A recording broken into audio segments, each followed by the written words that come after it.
14 నెలల కాంగ్రెస్ పాలనలో దొంగ హామీలే తప్ప చేసిందేమీ లేదని ఎమ్మెల్సీ కవిత విమర్శించారు.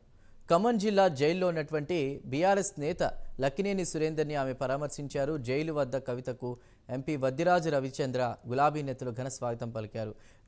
లక్కినేని సురేందర్ను అక్రమంగా అరెస్ట్ చేశారని కవిత అంటున్నారు. కొందరిని అరెస్ట్ చేసినంత మాత్రాన కేసీఆర్ను అడ్డుకోలేరని కూడా అన్నారు.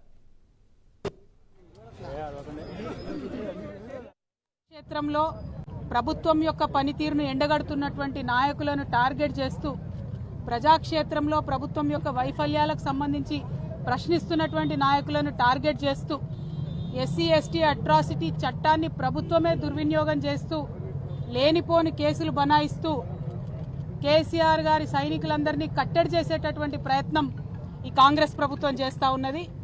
కేసీఆర్ని కట్టడి చేయడం, కేసీఆర్ సైన్యాన్ని కట్టడి చేయడం ఎవరి వల్ల కూడా కాని పని అన్న విషయం ఇప్పుడు కాంగ్రెస్ ప్రభుత్వం తెలుసుకోవాల్సినటువంటి అవసరం ఉన్నది.